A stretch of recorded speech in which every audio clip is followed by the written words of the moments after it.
কুষ্টিয়া দৌলতপুর উপজেলা বিএনপিকে সুসংগঠিত রাখতে দীর্ঘ আওয়ামী লীগের দুঃশাসনের সময় রাজপথে থেকে লড়াই করেছে দৌলতপুর উপজেলা বিএনপির সাধারণ সম্পাদক শহীদ সরকার মঙ্গল ও উপজেলা যুবদলের সাবেক সাধারণ সম্পাদক আবিদ হাসান মন্টি সরকার।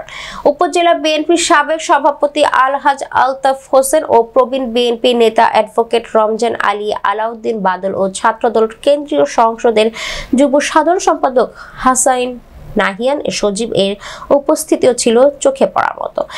আওয়ামী লীগ সরকারের জুলুম নিপীড়ন ও পুলিশি হয়রানির মধ্যে দিয়েও দৌলতপুর উপজেলার 14 ইউনিয়নের 126টি ওয়ার্ডের নেতা কর্মীদের নিয়ে পালন করেছে বিএনপির কেন্দ্র ঘোষিত সকল কর্মসূচি।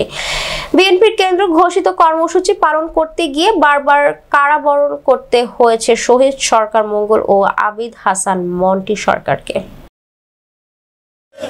ঘরের গদিতে আগুন জ্বলো একসাথে, সোনা চোরের গদিতে আগুন জ্বলো একসাথে, পাথর চোরের গদিতে আগুন জ্বলো একসাথে, কয়লা চোরের গদিতে আগুন জ্বলো একসাথে, খুন খুমের গদিতে আগুন জ্বলো একসাথে, অবৈধ হাসিনার গদিতে আগুন জ্বলো একসাথে, চলো চলো চলো চলো আগুন জ্বলো। শেখ হাসিনা ভোট চোর।